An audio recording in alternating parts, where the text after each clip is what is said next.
اعوذ باللہ من الشیطان الرجیم بسم اللہ الرحمن الرحیم۔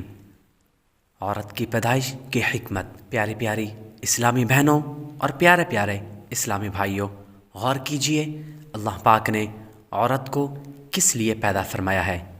شوہر کو آرام اور سکون پہنچانے کے لیے۔ قرآن پاک میں ہے هو الذي خلق لكم من نفس واحدة وجعل منها زوجها ليسكن إليها۔ ترجمہ کنز الایمان، وہی ہے جس نے تمہیں ایک جان سے پیدا کیا اور اسی میں سے اس کا جوڑا بنایا، اس سے چین یعنی آرام پائے۔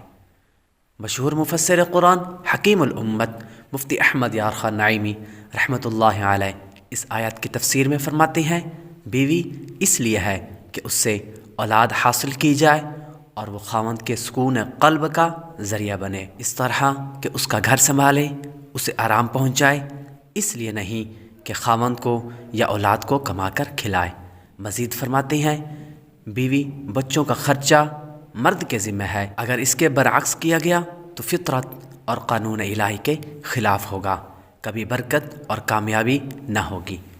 یہاں وہ اسلامی بہنیں غور کریں جو شادی شدہ ہیں کہ کیا آپ اپنے منصوب کی وحشت دور کرنے کا سبب بن رہی ہیں، پریشانیاں دور کرنے کا سبب بن رہی ہیں، اپنے بچوں کے ابو کی انسیت اور آرام کا سبب بن رہی ہیں، یا معاملہ اس کے الٹ ہے؟